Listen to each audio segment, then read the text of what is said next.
Buenas noches a todos, bienvenidos a nuestro estudio del libro Cuando morimos de Geoffrey Park.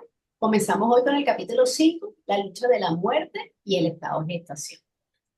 Hay una beatitud y un poder más allá de nosotros mismos, que viene en ayuda de aquellos que están preparados para recibirlo. Nos dirigimos respetuosamente hacia aquella beatitud, aquellas grandes fuentes de las cuales emanan incesantemente la fortaleza y la inspiración hacia todos los que estamos resueltos a abandonar el yo personal para desarrollarnos, aprender y compartir fraternalmente y sin reservas. Para vivir. La lucha de la muerte y el estado de gestación. Ahora llegamos a esa parte de nuestro relato que trata de los procesos post-mortem en los reinos internos y de las experiencias subjetivas de los muertos. La subdivisión del proceso post-mortem. HPV, la doctrina secreta, en el tomo 1, nos dice que los estados inmediatamente posteriores a la muerte física están divididos en 3 etapas. Y cada una de estas etapas tiene una correspondencia con los principios del ser humano. La primera etapa es en el plano físico, en la tierra. ¿Esa para qué es esta etapa? Es para el hombre físico. Se refiere acá a los principios inferiores, o sea, a la tríada inferior, a la que se muere, por decirlo de alguna manera, que sabemos que nace, muere en el momento del desencarne. El segundo proceso, la segunda etapa, ¿verdad? Se da en el plano astral, que es en Kama Loka. Se refiere al principio cámico y la parte inferior del alma, de manas, o sea, manas inferior. Entonces, este plano astral es para el hombre desencarnado o para el cáscaro, ¿verdad? En la primera etapa, en la primera subetapa de la segunda etapa es para el hombre desencarnado y posteriormente para el cáscaro. Y la tercera y última etapa se da en la parte inferior del plano mental. Y se refiere a la tríada superior, el Devachan, el Devachan, que es la parte inferior del plano mental y es para la tríada superior. La muerte ocurre en un momento determinado cuando se corta el cordón de plata, como se le llama a veces, que hay entre el cuerpo físico y el doble astral. Este nexo entre el hombre terrenal, sus principios del alma, es de materia etérea. Cuando se refiere a principios del alma, a los principios superiores. En este momento, estos principios incluyen no solo al cuarto y quinto inferior, que se refiere a la dualidad inferior. ¿Cuáles son el cuarto y el quinto? El cuarto, el principio atámico, y el quinto, el principio manásico. Esta es la dualidad inferior que queda después de la muerte del cuerpo físico. Sino el quinto superior, el sexto y el séptimo, o sea, la tríada superior, la individualidad egoica. Después de que el cordón se ha cortado, no hay posibilidad de retorno. El rompimiento de este cordón significa la destrucción del último lazo magnético entre el cuerpo físico y los demás principios del hombre. Este ha desencarnado. 6 principios permanecen todavía como su constitución inmediatamente después de la muerte. Abandonado el cuerpo físico como el vehículo que es, se asemeja a un proceso de desnudarse. Ya no hay conexión de los principios superiores con el cuerpo físico, ni tampoco hay manera de transmitirle prana o vitalidad. Este desprendimiento lo hace como cuando se entra en el sueño, tranquila, sosegadamente, y sin dolor. Cuando el doble etéreo deja finalmente el cuerpo, no se va a distancia de este. En los casos normales, permanece flotando sobre él. Se dice que ambos se desintegran a la vez, es decir, el cuerpo físico y el doble etéreo. Por eso se recomienda, entre otras cosas, la cremación, porque aparte de las condiciones sanitarias, consiste en la pronta devolución a la naturaleza por medio del fuego de los elementos materiales que componen el cadáver físico, en lugar de una descomposición lenta y gradual. Además, también es importante saber que el hecho de fallecer y salir del cuerpo físico no nos hace ni más sabios, ni santos, ni nada por el estilo. Seguimos teniendo el mismo estado de conciencia que teníamos antes de desencarnar. Más concretamente, el que habíamos logrado alcanzar en el momento del fallecimiento.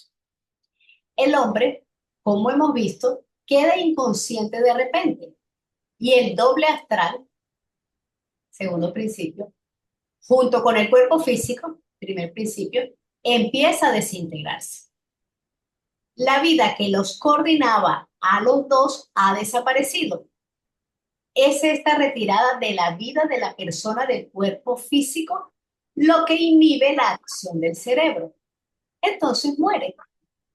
Y la muerte de la réplica del cerebro en el cuerpo astral viene a continuación. El difunto, entonces, no tiene ya contacto alguno con el mundo físico y cae en la inconsciencia. Todas las visiones y sensaciones del estado anterior a la muerte desaparecen ahora. Antes de que se pase a la segunda etapa, la que comentábamos anteriormente, la del plano astral, inmediatamente después del desprendimiento del cordón de plata. Entonces, la persona desencarnada debe darse cuenta que ha muerto y debe aceptarlo.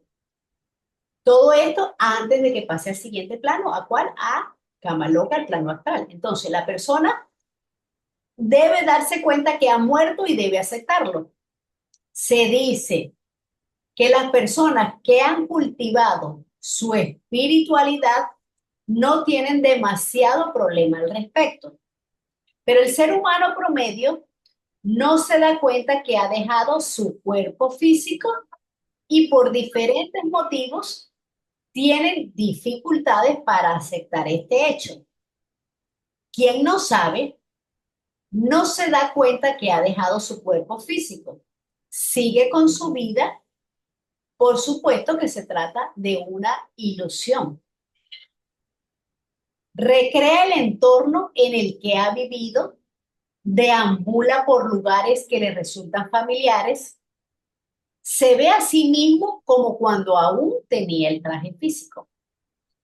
Se desplaza por su casa, por todos los lugares que frecuentaba, y a pesar de que sus seres queridos no le hacen caso, porque no pueden verlo, se siente como en un sueño, sin percatarse de que está muerto. Esta situación puede durar desde unos instantes hasta un largo periodo de tiempo. Esto puede ser minutos o años según el maestro KH y dependen del grado de apego que tenga el muerto sobre las cosas que deja, que pueden ser seres queridos, posesiones, lugares, objetos, etc. El grado de desarrollo de conciencia del individuo que ha muerto va a ser la diferencia. El desencarnado va buscando explicaciones que justifiquen lo que cree que está viviendo. También es preciso aclarar que el sentido del tiempo es totalmente diferente en los planos sutiles que en el plano físico. Unos minutos de aquel lado equivaldrían a años de este lado. Al final, antes o después, algunos muertos en sus vehículos sobrevivientes perciben una especie de luz, de túnel o el recibimiento de algún ser querido fallecido anteriormente o alguna deidad a la que sientan devoción, y es cuando cruzan a la segunda etapa, es decir, al plano astral o a Camalot. Cuando estamos encarnados, tenemos los 7 principios de esta manera, ¿verdad? El cuaternario inferior y la tríada superior. Cuaternario inferior, recordemos. Uno, Chula Charira, cuerpo físico. Dos, Linga Charira, cuerpo astral o doble etérico. Tres, Prana. Cuatro, Kama. Todo esto cuaternario inferior. Mira que si tenías el que estaba diciendo yo. Esta unión es el antacarana, lo que une los principios inferiores con los principios superiores. Entonces, la tríada superior, 5 manas, 6 buddhi, 7 atma. Esto cuando estamos encarnados. Al momento en que desencarnamos, pasa esto. Se separa de la tríada inferior. ¿Cuál es la tríada inferior? El cuerpo físico Chula Charira, Linga Charira y Prana. Es lo que se separa y se desintegra. Queda el cuaternario sobreviviente, que son la duada inferior, mana, kama con mana y buddhi con atma. Desencarnamos. Quedado solamente el cuaternario sobreviviente. ¿Estamos en dónde? En Kamaloka, es decir, en el plano astral. ¿En cuál nivel? El que nuestra vibración nos atraiga, ¿verdad? Según nos hayamos comportado en la vida física anterior. Entonces, cuaternario sobreviviente, Kama con mana, buddhi con atma. Viene la lucha a muerte. La duada inferior contra la duada superior. Una sola va a ganar, no pueden ganar las dos. Una sola. La siguiente etapa, importante en el trayecto post-morte, es lo que los maestros denominan la lucha a muerte. Teniendo en cuenta la distinción entre la personalidad y la individualidad, recordemos, personalidad cuaternario inferior, individualidad tríada superior. Sus naturalezas respectivas, ¿cuál naturaleza? La personalidad se desecha y la individualidad siempre persiste. Podemos sacar una idea de lo que significa la lucha a muerte. El hombre personal es considerablemente egoísta, es decir, egocéntrico, con su atención habitual dedicada a una mezcla de necesidades, ambiciones, amores, odios, indulgencias, aspiraciones, debilidades y puntos fuertes del carácter, etc. Todo según el hombre y sus circunstancias en la vida. Muy poco de esto es espiritual, tal como se entiende en la ciencia esotérica. Lo espiritual aquí pertenece a los elementos enteramente altruistas y puramente generosos que hay en el carácter del hombre. Y todo lo demás que sea enteramente noble o de valor, tal como el amor verdaderamente generoso, el deseo de servir, la compasión, la conducta según los dictados de la conciencia superior, la sabiduría y la comprensión. Todo esto pertenece a un orden distinto de las consideraciones normales de la personalidad. La lucha de la muerte es la organización de estos dos aspectos de la naturaleza interna del hombre. El ego atrae a la naturaleza espiritual y puede asimilar solamente eso. Ninguna parte de la naturaleza inferior puede en absoluto entrar en él ni convertirse en parte de él.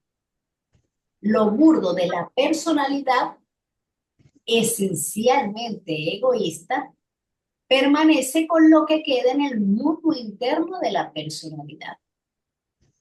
Esto se convierte en el contenido de los recuerdos de esa entidad y permanece después de la lucha de la muerte en el Kama Loka, mientras que su réplica celestial, el ego, entra en el Devachan, enriquecido con las experiencias espirituales de la última experiencia personal. Entonces, el plano astral o Kama Loka, como todos los planos, tiene 7 niveles vibratorios, divididos en 2 regiones: el plano astral inferior y el plano astral superior, lo que nos da a entender que es un plano habitado por entidades de diferentes frecuencias vibratorias, de muchos tipos y formas de cosas vivientes, tan diferentes unas de otras como lo es una hoja del tigre y el tigre del hombre. Al llegar al Kama Loka, se forma el Kamarupa o el cuerpo de deseo del desencarnado, que posee un vigor y una vitalidad según el nivel de conciencia del desencarnado. Va a llegar al nivel del plano astral según su vibración. Y allí se va a conseguir con entidades o habitantes de ese nivel. Dice el maestro KH en la carta 25 que los deseos, emociones del desencarnado producen una intensidad o vibración y se antropomorfizan o animalizan, convirtiéndose en entidades astrales que le parecen reales. La persona los ve como enemigos que le atacan, produciéndoles una gran tensión y toda clase de miedos. Este estado es lo más parecido al purgatorio cristiano. Estas vibraciones negativas lo atacan y el esfuerzo que hace el muerto por defenderse de ellas ocasiona que éstas se agoten paulatinamente. Es una especie de primer filtro del alma. Es una purificación de todo lo que no es compatible con el verdadero ser, hasta que se debiliten y se desvanezcan y no puedan retener al alma. La regla dice, claro que hay excepciones como los suicidas, los accidentados, que lo veremos más adelante, que se permanece desde algunas horas hasta años o siglos aquí.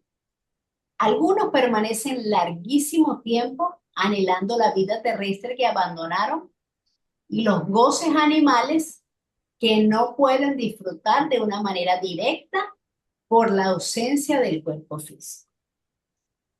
Otros dormitan rodeados de sueños dichosos o duermen con un sueño profundo sin ensueño hasta que viene la siguiente etapa. En la primera etapa se desintegran los sentidos y sus elementos, es decir, todo lo físico. Y en esta segunda etapa se desintegran los pensamientos, las emociones y los deseos. Aquí está el pasaje que nos presenta esta idea. Cuando el hombre muere, su segundo y tercer principio mueren con él. Segundo principio, Lingacharya. Tercer principio, Prana. Es decir, la tríada inferior, que desaparece y los principios cuarto, quinto y séptimo forman el cuaternario sobreviviente. Recordemos, cuarto Kama, quinto Mana, sexto Buddhi y séptimo Atma. A partir de ahí se entabla una lucha a muerte entre las dualidades superior e inferior. Si vence la superior,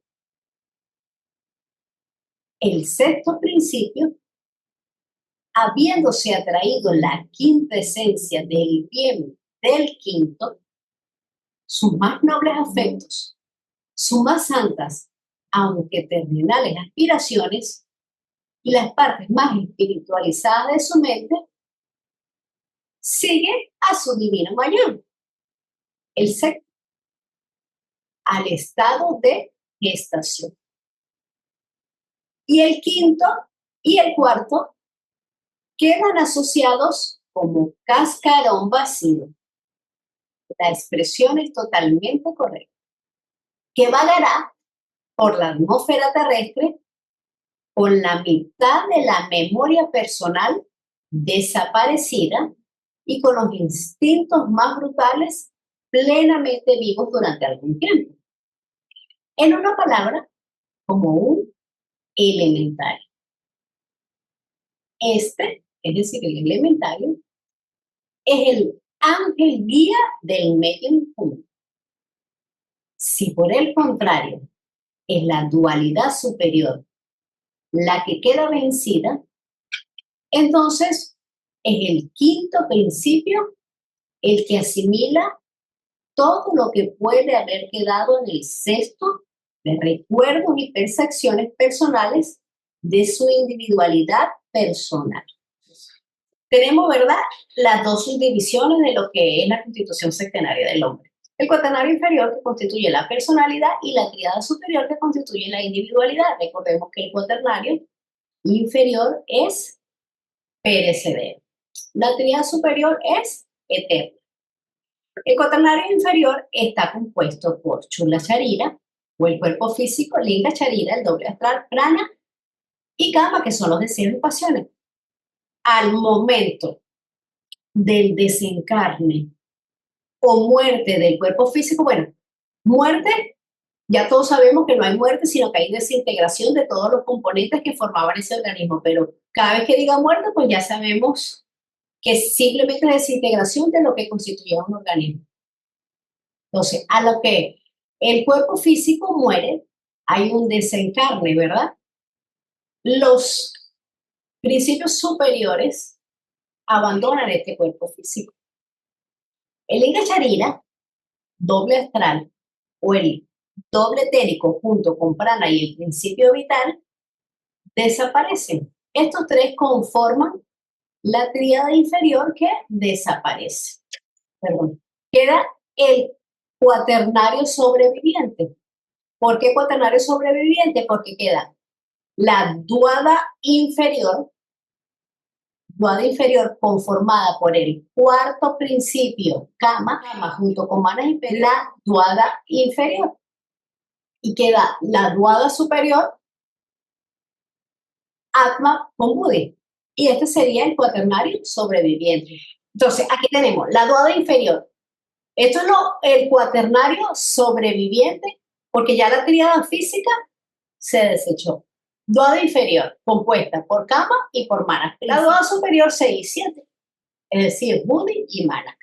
Estas dos duadas, inferior y superior, van a la lucha a muerte, donde solo habrá una duada sobreviviente. Si la dualidad superior es vencida, entonces no hay nada de la experiencia de la vida que recién termina que le interese al ego, con mayúscula, o sea, al ego superior, ni que sea digno de servir de base para construir nada. Es como si esa vida fuera, en palabras del maestro, una página que faltará del libro de las vidas. Si, como dice el texto, pierde la duada superior, recordemos la duada superior, Atma Buddhi, y gana la duada inferior, es decir, Kama Manas, el alma no tiene de Devachan. Mana es cascarón y se hunde en la octava esfera por un tiempo extremadamente largo, porque al no tener la mónada un cuerpo kármico que guíe su renacimiento, cae al no ser y renace no antes, se dice, de 1000 o 2000 años, porque ninguna mónada jamás reencarna, mónada como ego superior, jamás reencarna antes de su ciclo establecido. Y generalmente estas mónadas o estos egos superiores que van a la octava esfera, cuando reencarnan, hacen mucho daño a las demás personas porque vienen con una gran densidad, aparte de con muchísimo rencor. Esta misma lucha se hizo toda la vida mientras la persona estaba encarnada. Lo que determina también este periodo del proceso post-mortem, ¿verdad? Este periodo del proceso post-mortem lo va a determinar cómo vivió la persona mientras estaba encarnada. Lo único que difiere es que cuando la persona estaba encarnada tenía la posibilidad de fluctuar, pero ya en la etapa final de su estancia en cama loca no hay ninguna posibilidad de hacer cambios. ¿Por qué? Porque está en el mundo de los efectos y no en el mundo de las causas. Mientras estaba encarnado, había la posibilidad de cambiar las cosas. Por eso tenemos que esperar siempre que esa oportunidad podamos aprovecharla de que sea para bien. Entonces, retomando la idea de que esta alma no tiene Devachan, ¿por qué? Porque perdió la duada superior. ¿Por qué no tiene Devachan? Porque al Devachan no puede entrar ningún deseo, ninguna emoción o ningún pensamiento de baja vibración. Solo lo noble, lo bueno y lo divino. Es lo único que puede llegar ahí. Entonces, eso es por decirlo de alguna manera, todos los pensamientos, sentimientos altruistas que hayamos tenido. Creo que Dianita quiere decir algo. Ah, sí, ya le vamos a dar la palabra. Recordemos que Devachan no es un sitio, sino un estado de conciencia. Entonces, si esa alma no tiene nada que asimilar, pues no se ganó el Devachan. También se dice que esos casos son excepcionales. La mayoría de las almas tienen Devachan, lo que cambia solo es su duración allí. En la cita anterior se habla de un estado de gestación que sigue a la lucha a muerte. Los procesos de la naturaleza y los posteriores a la muerte son naturales y requieren tiempo. El periodo que hay entre la concepción de un embrión humano y el nacimiento del feto es denominado el periodo de la gestación. La gestación es el proceso por el cual el embrión se desarrolla después de la fecundación y continúa hasta llegar a un punto crítico en que el feto está listo para salir al mundo exterior, cuando puede empezar ya una existencia independiente. Un proceso correspondiente tiene lugar después de la lucha a muerte. Las semillas del contenido espiritual en la última vida, después de ser recogidas y fecundadas en la lucha, se gestan para formar un material útil que pueda entrar en el mundo espiritual del ego. Este es un orden del ser en mayúscula que apenas podemos imaginar, porque no se le puede aplicar ningún término descriptivo de la existencia personal. En él estamos en el reino del no espacio, del no tiempo, de la globalidad total, de la unidad, la pureza, la uniciencia, la omnipotencia, y donde la conciencia no sufre ninguna de las limitaciones de la existencia personal y no es particular de ningún individuo, sino que es compartida con la comunidad de todos los egos en mayúscula, en su propio plano. Este estado no se puede describir, pero el fruto espiritual de nuestra vida personal tiene que transmutarse antes de ser adecuado para contribuir a nuestro ego que se está desarrollando. El concepto de un cascarón o elementario vagando por la atmósfera de la Tierra podría causar ciertas dificultades. Primero, el cascarón no es físico. No tiene ninguna forma física en nuestro sentido, pero es perceptible para un clarividente psíquico, cuyos poderes estén adecuadamente desarrollados. El término cascarón, como indicamos antes, se aplica a la duada media, principios cuarto y quinto inferior, cuando el ego espiritual se ha separado de él y le ha abandonado. Por eso habla de quinto inferior, porque ya los principios superiores lo han abandonado. La atmósfera de la Tierra, en este sentido, no es el espacio físico que rodea nuestro globo, sino una atmósfera psíquica pegada a ella. Este tipo de atmósfera no es simplemente un hábitat para los elementales. Está, de hecho, compuesta de vidas elementales. El alma de las cosas, en cierto sentido, a nuestro nivel físico. No ocurre nada en nuestro nivel excepto a través suyo. Los elementales tienen que distinguirse de estos otros elementarios.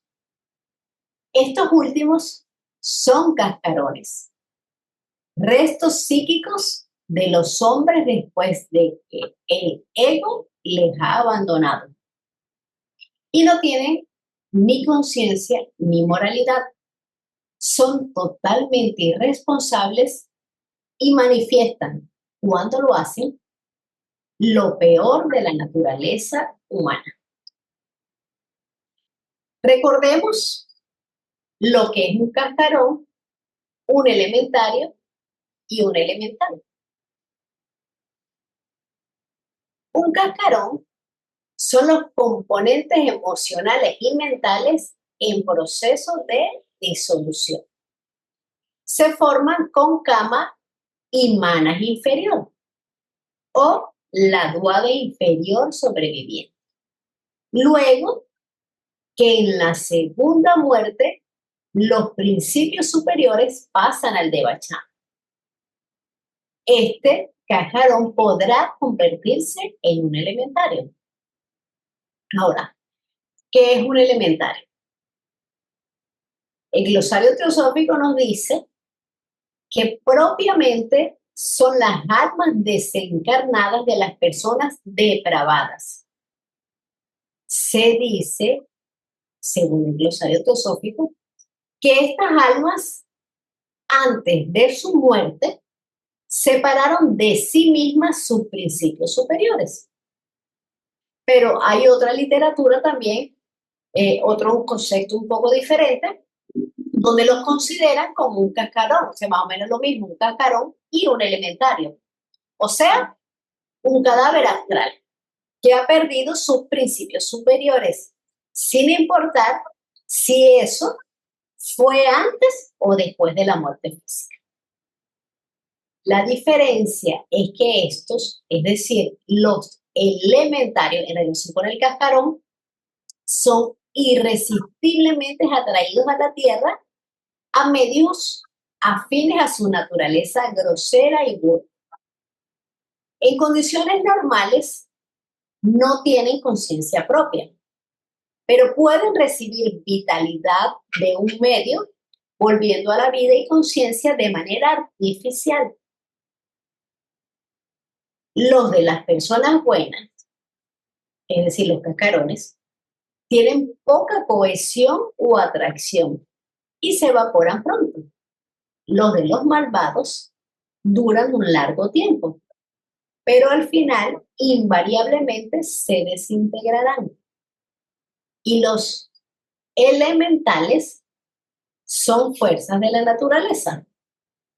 Suelen ser frecuentemente clasificados en fuego, agua, aire y tierra, pero es una clasificación incompleta, pues no cubre todas las clases de este reino, que son incontables. Se sabe que la vida que los anima está involucionando, porque este reino que está clasificado en 3 niveles está en el arco descendente. Y también se nos dice que no hay nada, pero absolutamente nada que ocurra en el universo, en la Tierra, en nuestra misma vida, que no esté implicado por los elementales. La invoca. Respecto a la naturaleza, de lo que puede asimilarse al ego espiritual, leemos. Ninguna de las 12 emanaciones, Buddhi y Atma, son capaces de asimilar algo excepto lo que es bueno, puro y sagrado. Por esto, ningún recuerdo sensual, material o terrenal puede seguir a la memoria purificada del ego en mayúscula hasta la región de la bienaventuranza. El karma de estos recuerdos, de malas acciones y pensamientos, alcanzará al ego cuando cambie su personalidad en el mundo siguiente de las causas, es decir, en la siguiente vida en la Tierra. Esto nos lo dicen los maestros en la carta número 16.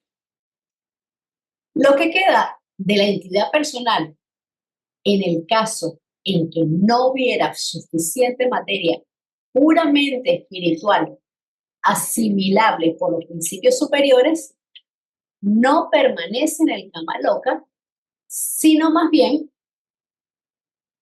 nos contestan los maestros en la carta 16 también, queda atrapada y atraída por el gran torbellino de los egos personales, mientras que el sexto y el séptimo, recordemos, sexto Buddhi, séptimo Atma, ahora una mónada individual puramente espiritual, con nada en ella de la personalidad última y sin ningún periodo regular de gestación que atravesar, porque no hay ningún ego personal purificado para renacer. Después de un periodo más o menos prolongado de descanso inconsciente en el espacio ilimitado, renacerá en otra personalidad en el siguiente planeta. También se nos dice que hasta que la lucha entre la duada superior, la espiritual, y la media, que es la personal, no empieza, con la excepción de los suicidas que no están muertos, sino que solamente han matado su tríada física y cuyos parásitos elementarios, cuarto y quinto principio inferior, por consiguiente, no están naturalmente separados del ego como en la muerte real, hasta que esa lucha, digo, no ha empezado y acabado. Ningún cascarón puede acomodarse a su posición. Esto nos lo dicen los maestros en la carta 23. La posición de los suicidas, junto con otras excepciones, se explica más adelante en el capítulo 8. Entonces aquí los maestros nos están diciendo que al Devacham solo entran las buenas acciones, las buenas palabras y los pensamientos que el alma vivió y cultivó, mientras que todo lo que hemos sembrado no tan bueno nos espera afuera del Devacham, en forma de escandas. Igualmente, al desintegrarse el cascarón, incluso si no se ha desintegrado al momento de reencarnar, quedan esos escandas, que son las tendencias o atributos que intervienen en la formación de la nueva personalidad. El término de estado de gestación se aplica tanto al ego personal como al ego espiritual, mientras están todavía juntos. El ego personal, la personalidad, el ego espiritual, la individualidad. Durante el periodo de gestación, el contenido más puro de la mente personal queda asimilado en la tríada superior.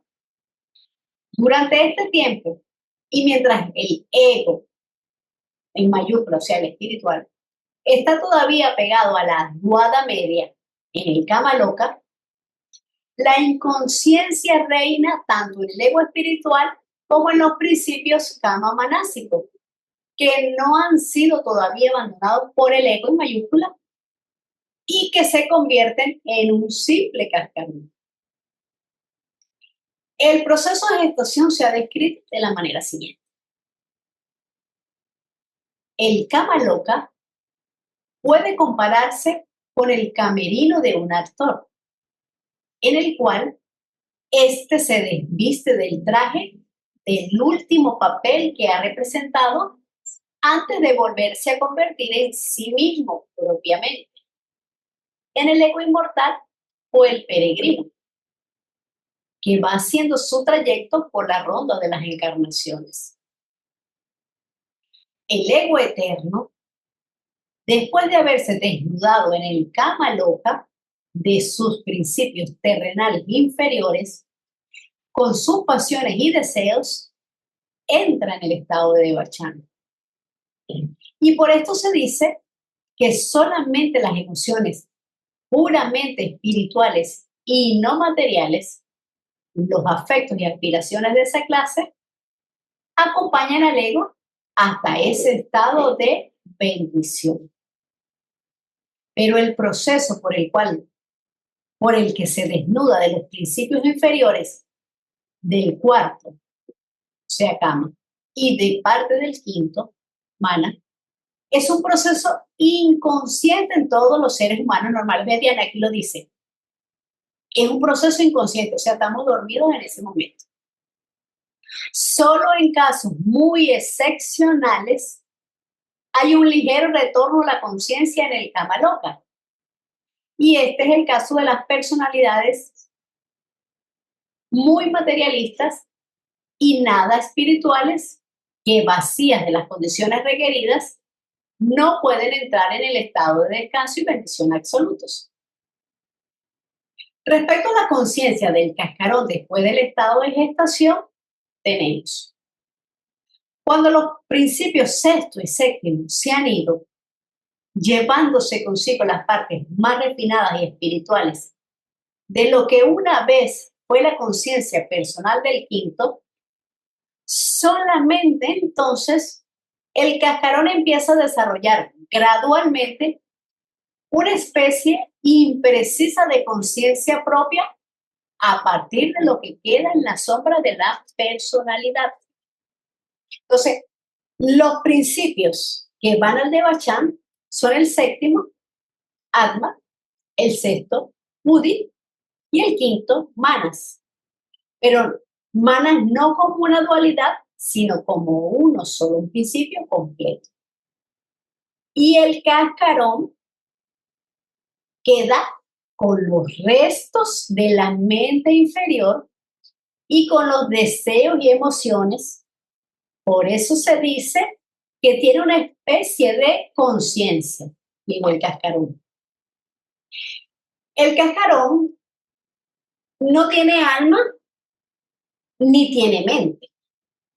Tiene lo que aparenta ser una conciencia animal o una conciencia automática, pero debido enteramente a la muy reciente asociación que tuvo con el ego, porque cada átomo que lo compone posee una memoria capaz de durar por un periodo de tiempo proporcional al ímpetu que se le dio.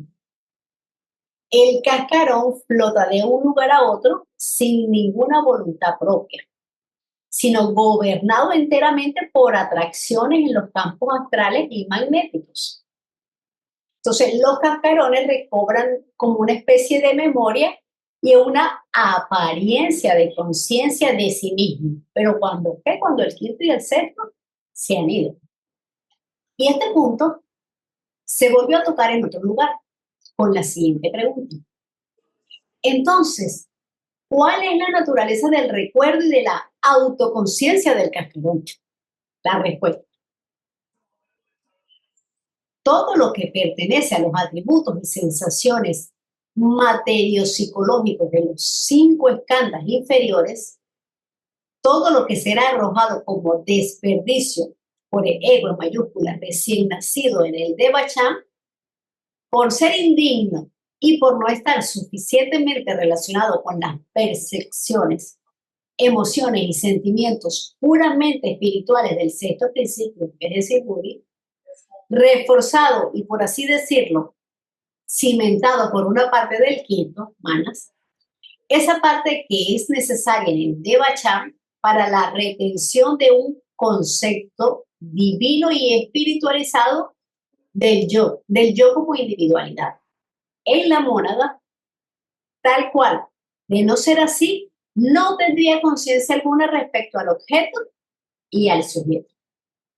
Todo esto se extingue para siempre, a saber, en el momento de la muerte física, para retornar una vez más, presentándose ante los ojos del nuevo ego en el umbral del Devachan y siendo rechazado por él. Retornará por tercera vez y completo al final del ciclo menor, después de haberse completado las 7 rondas, cuando se pesa la suma total de todas las existencias. El mérito en un platillo y el demérito en otro platillo de la balanza. Las últimas 8 líneas de este pasaje se refieren a 2 revisiones más de la vida terrena anterior, que tienen lugar además de la que ocurre en el momento de la muerte física. Una en la entrada del ego en el Devachan y la otra al final del ciclo menor, es decir, cuando se completa la 7ª ronda. Ok, entonces aquí, este texto está un poquito complicado, ¿no? El texto nos dice que al finalizar la 7ª ronda, que es llamado aquí por los maestros el ciclo menor, recordaremos la suma total de nuestras últimas impresiones, de todas las vidas del ego reencarnante en todas las rondas que vimos en la entrada a cada Devachan de cada una de esas vidas. O sea que volvemos a ver todo lo que vimos en la entrada de cada Devachan, pero de toda la vida, de todas las 7 rondas, de todo ese ciclo menor. El que no tiene nada, porque no tiene nada bueno, va a la Vichy. El que sí tiene bueno, va al Nirvana.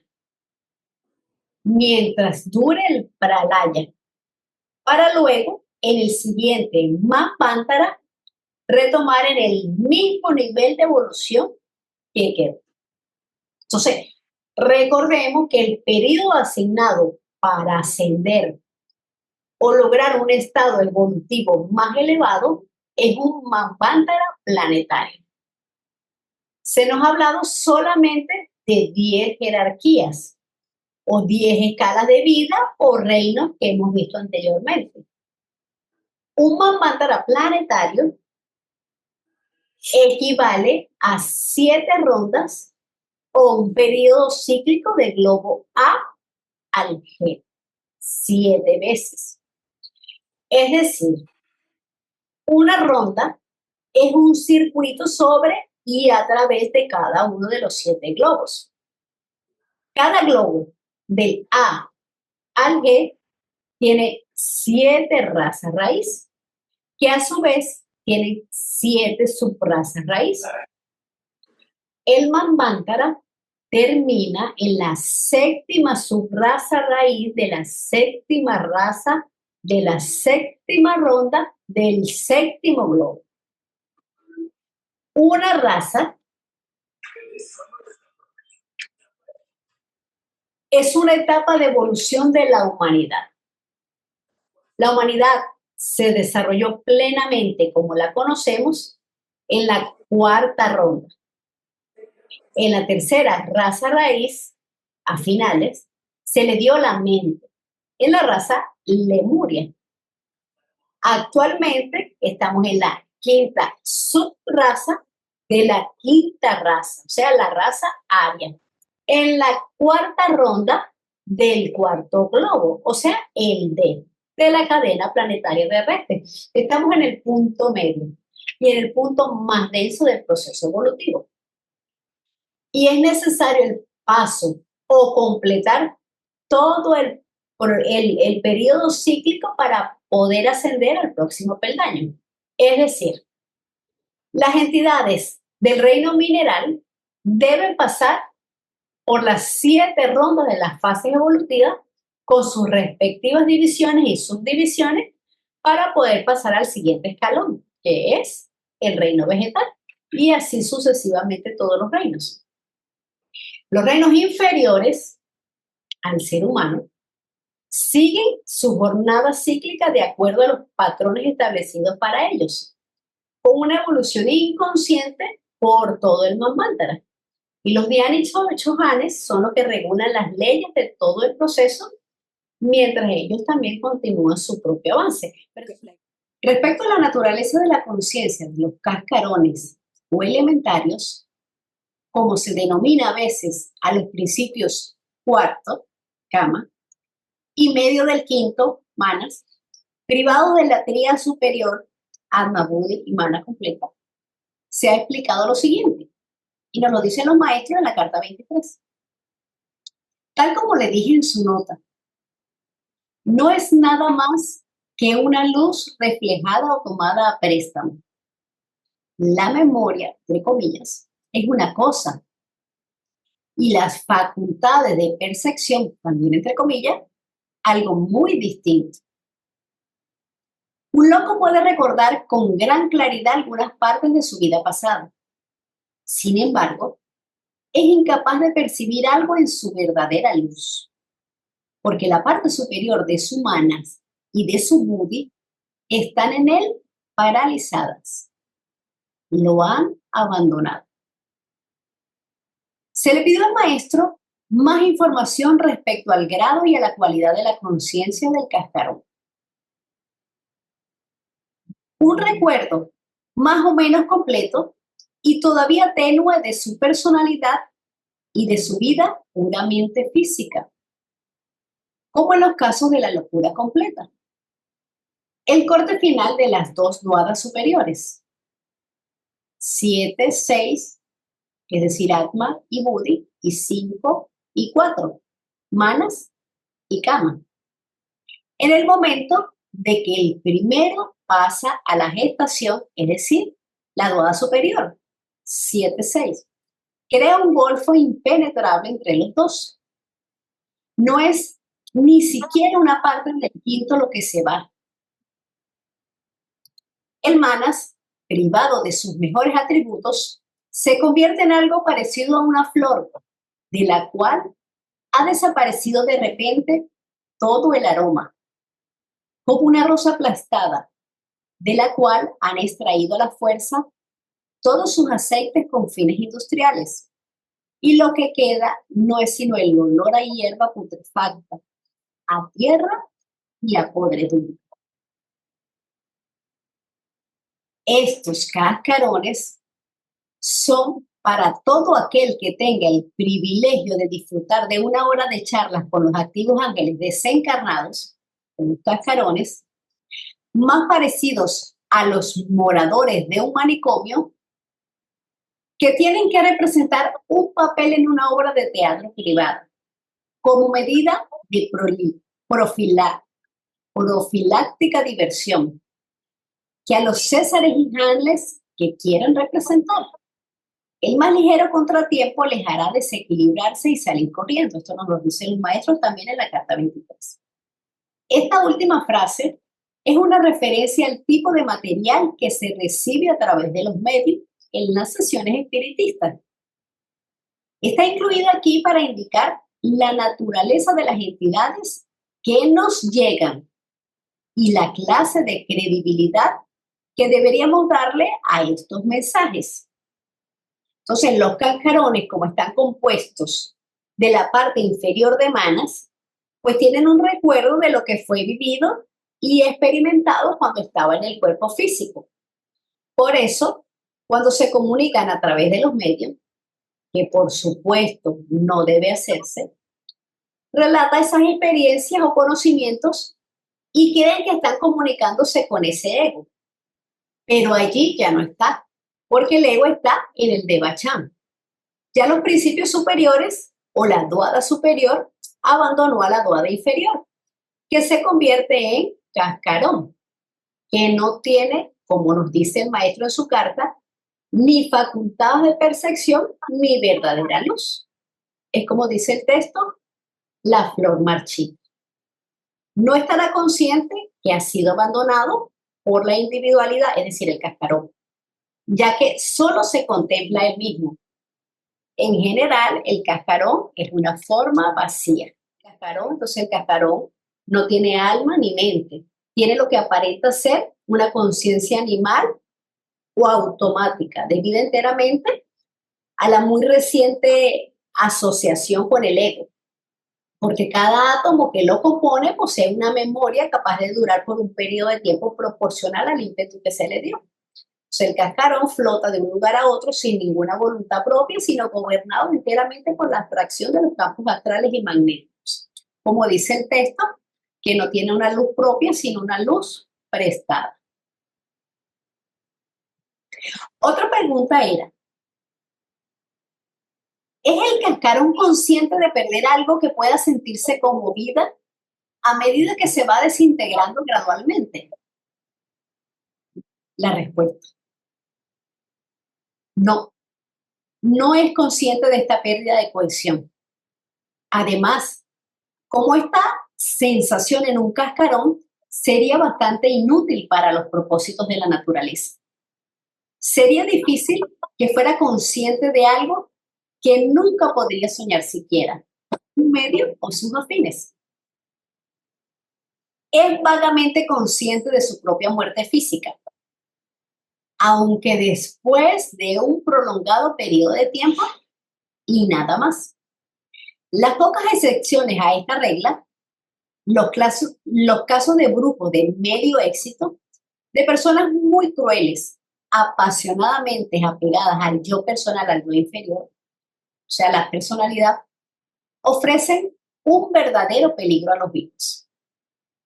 Estos cascarones muy materiales, cuyo último pensamiento al morir era el yo, en minúscula, el inferior, la personalidad, el yo, y el vivir, vivir, a menudo lo sentirán instintivamente, igual que algunos suicidas, aunque no todos. Lo que ocurre entonces es terrible, porque se convierte en un caso de licantropía, que es la capacidad de convertirse en lobo post-mortem.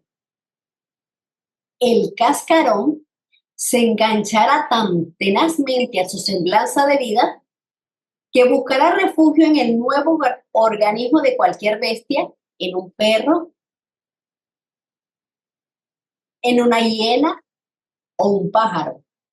Cuando ningún organismo está disponible, en vez de someterse a la aniquilación. Esto nos lo continúan diciendo los maestros en la carta 23.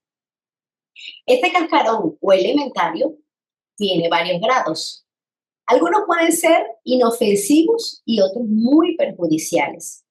Viven por cierto tiempo según el vigor de la vitalidad. Los perversos y malignos procuran renovar su decadente vitalidad por todos los medios, a través de medios o a través de animales, como dice el texto. ¿Por qué? Porque siempre están pensando en el yo, en el yo, en el yo y en el vivir, vivir, vivir. La transición desde el estado de gestación al retorno a la conciencia está descrita varias veces, pero lo que viene a continuación es adecuado en este punto. El revivir de la conciencia empieza después de la lucha en el Kama Loka a las puertas del Devachan y solamente después del periodo de gestación. Nos lo dicen los maestros en la carta 25. Un poco antes, en la página anterior, había otra referencia a esta conciencia que retorna. Desde el Kamaloka, entonces, en el gran Chiliocosmos, una región subjetiva que incluye a Kamaloka, una vez despertadas de su sopor post-mortem, las almas recién trasladadas van todas, excepto el cascarón, según sus atracciones respectivas, o bien al Devachan o a la Vichy. Y estos dos estados se diferencian otra vez ad infinitum. Carta de los Maestros 25. Deberíamos fijarnos en esta otra referencia que se hace al sopor post-mortem o inconsciencia, que algunos encuentran difícil de aceptar debido a las comunicaciones espiritistas y a otros fenómenos psíquicos. Algunos de estos ocurren pronto después de la muerte y veremos más adelante algo de su verdadera naturaleza, que incluye toda una serie de factores tales como el destino de los principios del hombre después de la muerte. Hemos de recordar, cuando consideramos el intervalo que hay entre las encarnaciones, que los periodos de la mayoría de los estados después de la muerte son largos, a veces muy largos, en términos de años terrenales. En este capítulo hemos sido introducidos en la idea de los procesos por mortem, tal como afectan al alma del hombre, en términos de los principios que habíamos descrito previamente. En el caso normal, la persona no se da cuenta de lo que está pasando, pero hay excepciones. El proceso significativo es el de la lucha a muerte, donde se reorganiza la experiencia y el carácter del difunto para que todo cuanto tenga una naturaleza válida y espiritual pueda ser asimilado durante el estado de gestación por el ego divino, mientras que todo el contenido ordinario y personal queda descartado. Sin embargo, este contenido condiciona la vida siguiente a través de los skandhas. Ok, los skandhas son los mecanismos básicos a todos los niveles o a todos los planos. ¿Qué son los planos? Esferas de acción de una fuerza determinada que está compuesta de materia correspondiente a dicho plano, por los cuales las características individuales se transmiten de la personalidad vieja a la personalidad nueva. Entonces, los skandhas son tanto objetivos como subjetivos. Todo hombre encarnado tiene 5 skandhas, aunque esotéricamente los maestros nos dicen que son 7. Ok, entonces el primer skandha, Rupa, tiene que ver con la forma y las propiedades o atributos materiales. El segundo, Vidana, tiene que ver con la percepción y las sensaciones. El tercero, Sanya, tiene que ver con las ideas, con la conciencia y con todo lo que es abstracto. El cuarto skandha, que es el Sanskara, tiene que ver con la acción, con las tendencias físicas y mentales. El quinto, el Vijnana, tiene que ver con el conocimiento y los poderes mentales. Es una ampliación del cuarto. Son las predisposiciones mentales, físicas y morales que traemos. Entonces, cada vibración que producimos es un skandha y queda impreso en la luz astral. Estos skandhas se dejan cuando el ego entra en el Devachan, pero quedan almacenados en el huevo áurico. El huevo áurico es nuestra individualidad, lo que nos distingue a cada uno como un ego individual.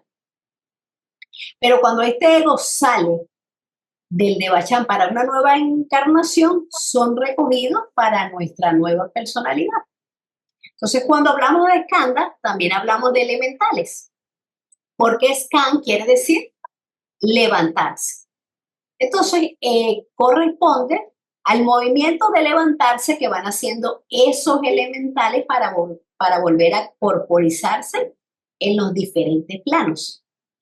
Recordemos también que los elementales son pensamientos, también son pensamientos encarnados, pensamientos buenos o pensamientos malos o no tan buenos, y permanecen cristalizados en la luz astral y son atraídos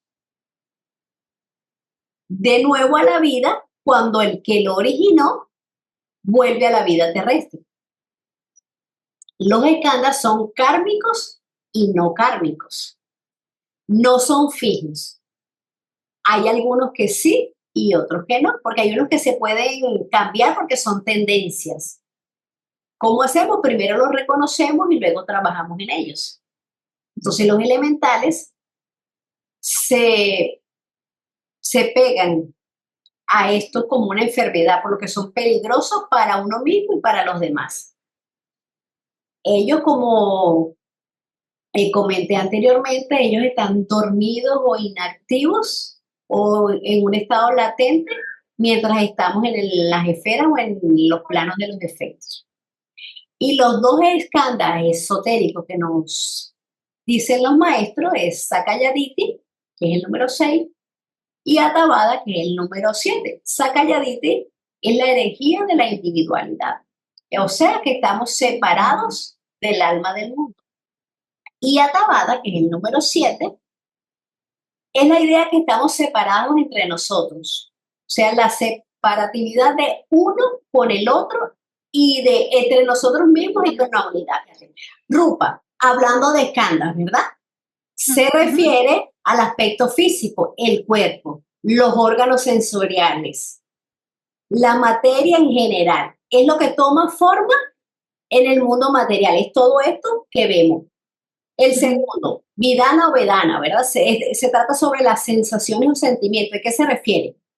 A las sensaciones o sentimientos que resultan de la interacción del cuerpo con el mundo externo, ¿verdad? Entonces estas son interacciones que pueden ser placenteras, dolorosas o neutras. Entonces el tercero, el saña, que se trata sobre la percepción o la cognición, es como cada uno de nosotros en ese proceso mental reconocemos y clasificamos las sensaciones y las experiencias. Entonces ahí es cuando nosotros identificamos objetos, personas, una situación y les damos un nombre o una forma, ¿verdad? El cuarto, que es el Sankara, es la formación mental o la volición, la voluntad, ¿verdad? Este es el que abarca los impulsos, los deseos, las intenciones y todo lo que tenga que ver con el comportamiento y el condicionamiento mental, toda la formación de pensamiento. Y además incluye las reacciones emocionales que tenemos. Es la respuesta a esa percepción más amplia de la cuarta, es cuando actúa sobre un nivel de conciencia mayor, ¿verdad? Es cómo interactúan los otros cuatro. ¿Cómo tú estás consciente de esa interacción?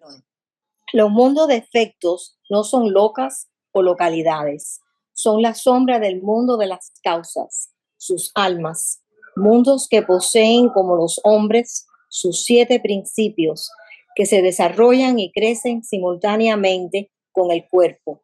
De este modo, el cuerpo del hombre está unido al cuerpo de su planeta y permanece para siempre dentro de él. Su principio de vida individual o Jivatman, aquello que en fisiología se llama espíritu animal, retorna después de la muerte a su fuente, Fohat. Su linga sarira será absorbido en el akasa. Su kamarupa se recombinará con el Sakti universal, la fuerza voluntad o energía universal.